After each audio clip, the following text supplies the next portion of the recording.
Hello students, welcome back to my channel. From today onwards, I am going to start the very important topic, that is data analysis. We will cover various testings, we will cover various tools of data analysis in this series, right? So today I am going to discuss measurement of center tendency. This is Dr. Ram Singh. Let's move ahead.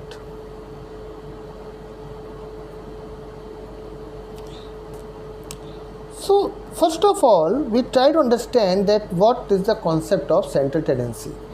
So when we talk about center tendency, it is the statistical measure that determines a single value that accurately describes the center of the distribution and represents the entire distribution of scores.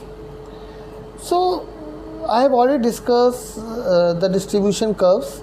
So when we talk about center tendency, it is basically the measurement of the particular value that accurately defines the center in the distribution, right? The main objective of this center tendency is to identify the single value that is the best representative of the data collected, right? So by computing this average scores or the center tendency, researcher will be able to summarize or condense a large set of data into the single value, right? By the help of this center tendency measure, we can compute the average value and we can come up to the single score that represents the whole of the data. That particular single score represents the opinion of the whole of the sample, right? So it is basically it is the midpoint of the distribution, or it is the value that represents the whole of the distribution, right? That represents the whole of the respondents, right?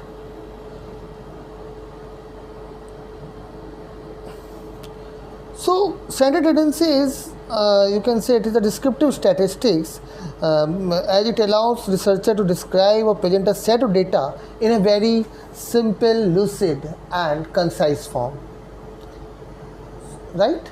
So as all of us we know that of course, yes, there is not a particular test that fit good for in each set of data. I have already discussed when we were discussing about the various types of scales.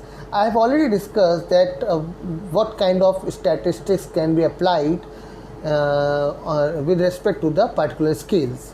So if you have not gone through that lecture, so please go through that lecture so that you will be aware, you will be having the idea about that what kind of statistics will be more suitable for the particular measurement scale. So please like, share and subscribe my channel so that you can get updates about the videos that I will upload.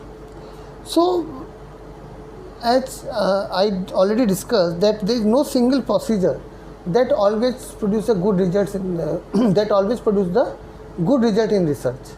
So of course we have to develop the various techniques for measuring the accurate result. So similar is the case with the center tendency, that here we are having the various techniques that can be used for measuring the center tendency, that can be used for the assessing the midpoint of the distribution, or that can be used for identifying the single value that represents the entire data, right? And these three techniques that is used here is in measuring the center tendencies are the mean, the median and the mode. So I will discuss all these three in today's lecture, and here we are only confined our lecture to the basic concept of measuring the center tendency, and in the next lecture I will take up some numericals and we'll see that how to solve those numericals, how to find out the mean, the median and the mode, and what kind of questions can become from these measures of center tendencies. So let's start with the very first used technique for measuring the center tendency, that is the mean. So it is very much common. Mean is a very much common use measure for center tendency, and when we talk about mean, so it is basically obtained by computing the sum or the total for the entire set of score and then dividing this sum by the number of scores. So it is simply how we compute the average. In the same way we compute the mean. But yes, the point that should be taken care of is that computation of the mean requires the condition. What condition? That numerical values must be measured on interval or ratio scale. Otherwise, mean cannot be computed.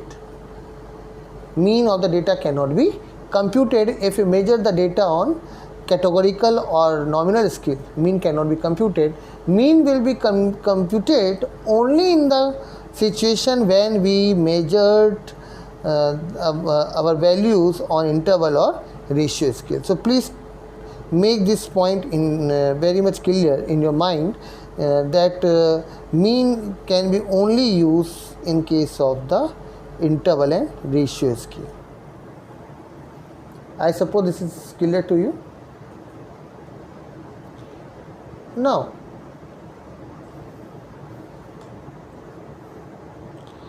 mean is the amount that each individual receives when the total is divided equally among all n individual. So basically what I have discussed, that mean can be computed by the help of the formula sigma x divided by n.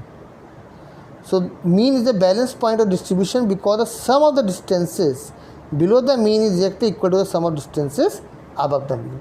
So when we talk about this distribution, so mean is the center point and it is the balance point distribution because the sum of the distance below the mean and sum of the distance above the mean is somewhere equal. This is all about mean.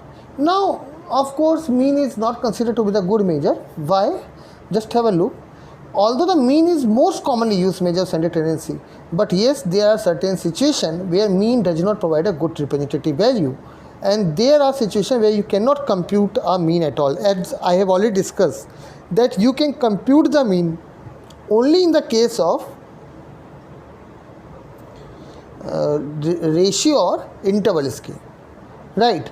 So then another point here I will discuss, that when a distribution contains a few extreme scores, right? If in your distribution there are some values are so much hyped or skewed, I will discuss skewness and curtosis in upcoming lecture, the mean will be pulled toward the extremes or displaced toward the tail.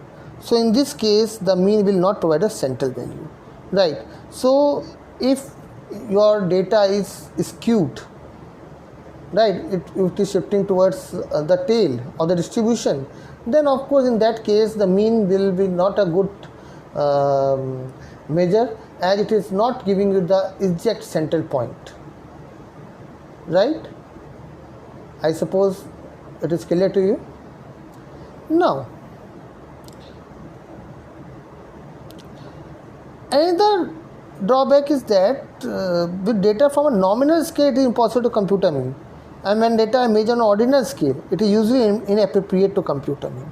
I have already discussed. So this is again one of the drawback of mean, right? So thus the mean does not always work as a measure of center tendency, and it is required that we should have some alternative procedure for handling with this situation. So for that situation we are having another technique of measuring the center tendency, that is median.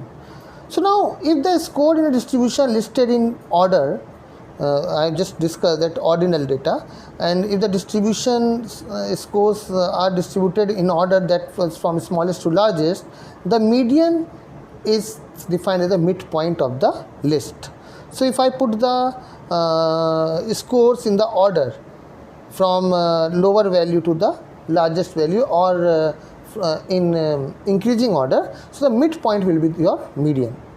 So computation of the median requires what? It requires that your score must be in order in the rank and measured on ordinal, interval or ratio scale. So we can measure median in ordinal scale. Here we put the score. First of all, the first step is to put up all the scores in ascending order and then finding out the mid value. So with an odd number of scores, list the values in order and the median is the middle score in the list. And with an even number of score, list the value in order and median is halfway between the middle of two scores. So I will discuss this point when we will take up the numerical of computing the median. Here I am just briefing about the or giving you the idea about the various measures that can be used for measuring the or assessing the center tendency. Then now one of the very important point for using the median is that it is relatively unaffected by the extreme scores. So what I've just discussed, let's say that your score is from 1 to 10 and meanwhile your one of the value is 35, right? Just a minute. Now 1 to 10 you have taken the score, but yes, somewhere between you are having the value 35. So in that case mean will be affected because you are taking the sum of all these observations and divided by the total number of observations. But in case of median, this extreme value is not going to impact your results because you are taking the point midway, right? Total number of observation, the point that is in the mid of that observation is your median. So here the extremes value is not going to impact your result. It is not going to affect the value of the median. So the median tends to stay in the center of the distribution even when there are few extreme scores present in your data. And if your distribution is very skewed, in that case also you can compute the median and it will provide you the accurate center point, right? So in all this situation, median serves as a good alternative to the mean. Now another measurement of center tendency is your mode. So what is mode? The mode is defined as the most frequently occurring category or the score in the distribution. In a frequency distribution graph, the mode is the category or the score corresponding to the peak or high point of the distribution. The mode can be determined for data that can be collected on any of the scale, either nominal, ordinal, interval or ratio. In all these four scales, we can measure the mode, right? And this is one of the advantage of this technique of measuring the center tendency, that is your mode, that we can use this mode in any type of the scale, either it is nominal, either it is ordinal, either it is interval or either it is ratio scale. So I suppose it is clear to you.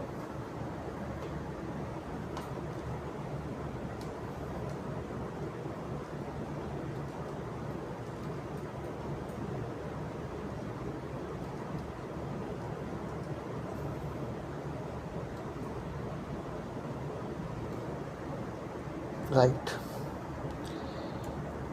Now, the primary value of the mode is that it is the only measure of the center tendency that can be used for data measured on a nominal scale, and the mode often used as a supplemental measure of center tendency that is reported along with the mean or median. So in order to get more clear picture or in order to identify the more accurate center point, we also use this mode as a supplement measure of center tendency and is reported along with the mean or the median. So mode is what? Mode is the most frequent occurring scores, right? For example, we are having the score of 1, 2, 3, 2, 3, 2, 2, 2, 5. So if I go through these scores, so I will find that 2 is having the highest occurring. So here the 2 will be the mode. Here the 2 will be the mode. I will discuss in detail various cases that how to compute the mode. There are various cases where we have to compute the mode. So I will discuss those cases and the various techniques of computing the mode in upcoming lecture series. So please like, share and subscribe my channel so that you will get the update, and please press the bell icon also so that you will updated when I upload the video over here, right? So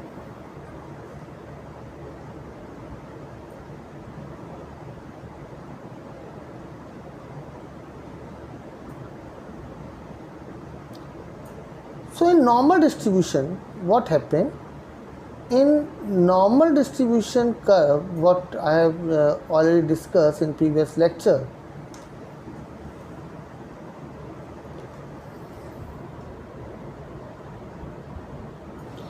that is this one.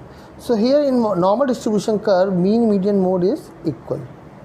In normal distribution curve, mean median mode is equal.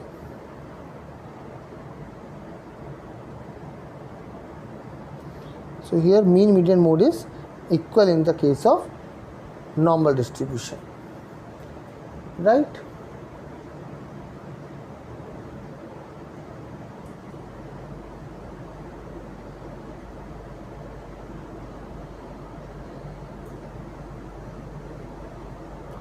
Now the mean, median and the mode are all measuring center tendency, and the three measures are often systematically related to each other. In a symmetrical distribution, for example, mean and median will always be equal, what I have just discussed. If a symmetrical distribution has only one mode, the mode, mean and median will all have the same value. But in case of skew distribution, the mode will be located at the peak of one side, and the mean usually will be displaced toward the tail on the other side, and the median usually located between the mean and the mode, right? I suppose this is clear to you. Now here I will discuss one more point.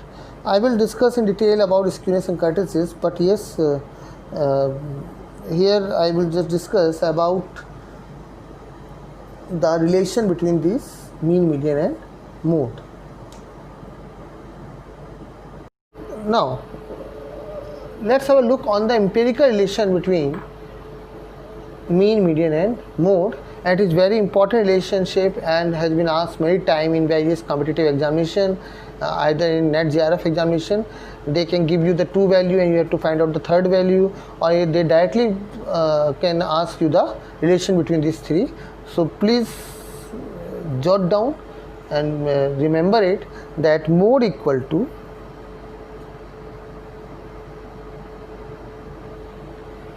three median minus two mean. 3 median minus 2 mean.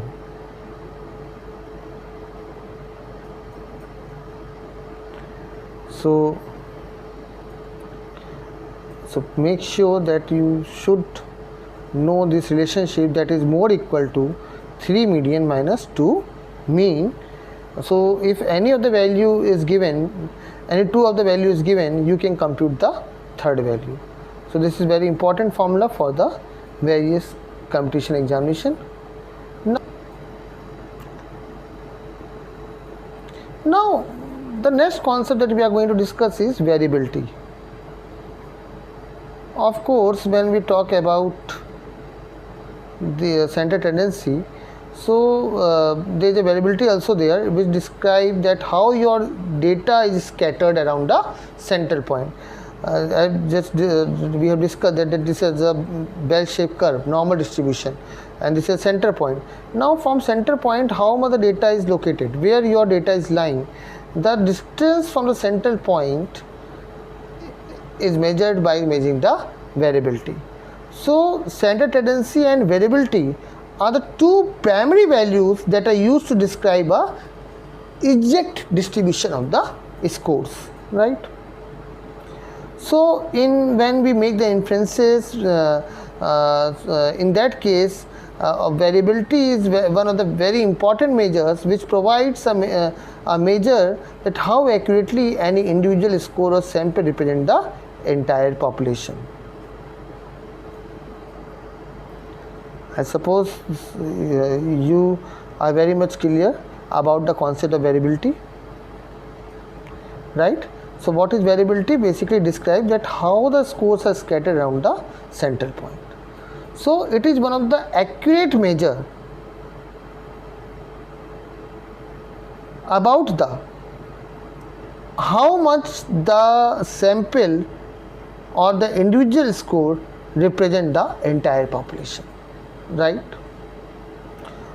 In case when population variability is small, the scores are clustered close to and individual scores or sample necessarily provide a good representation of the entire set. So variability should be small. If the variability is small, so your sample or your individual score will be the good representative of the entire population. But when variability is large and scores are widely distributed or the spread, it is easy for one or two extreme score to give a distorted picture of the general population.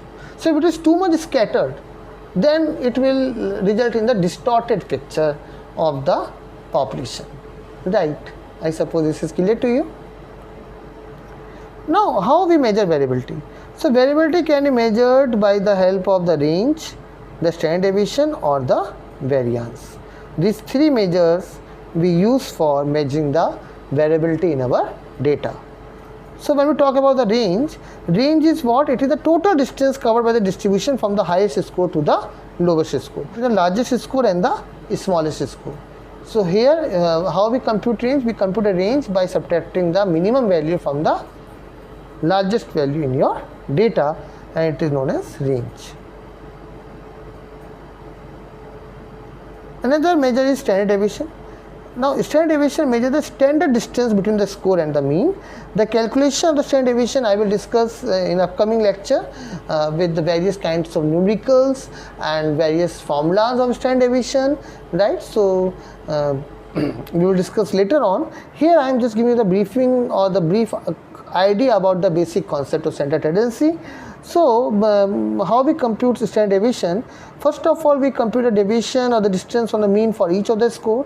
Then we square each deviation and compute the mean of the square deviation, and finally we take the square root of the variance to obtain the standard deviation. So of course we have already discussed that variance basically the variance is the square of the standard deviation. So square root of the variance is your standard deviation. Now, if these are some of the properties of the standard deviation, these are I am just going to discuss you with the properties of SDs, standard deviation. So, if a constant added to every score in a distribution, the standard deviation will not change. So, if you add any constant to every score in a distribution, let's say you add any constant number in each of the score, then finally it is not going to impact your standard deviation. Then if you visualize the score in a frequency distribution histogram, then adding a constant will move each score so the entire distribution shifted to the new location. So of course adding the constant can shift your distribution to the new location, but it is not going to impact your standard deviation, and the center of the distribution changes but the standard deviation remains the same. So means the mean can be changed, center of the distribution can change, but your standard deviation will remain the same.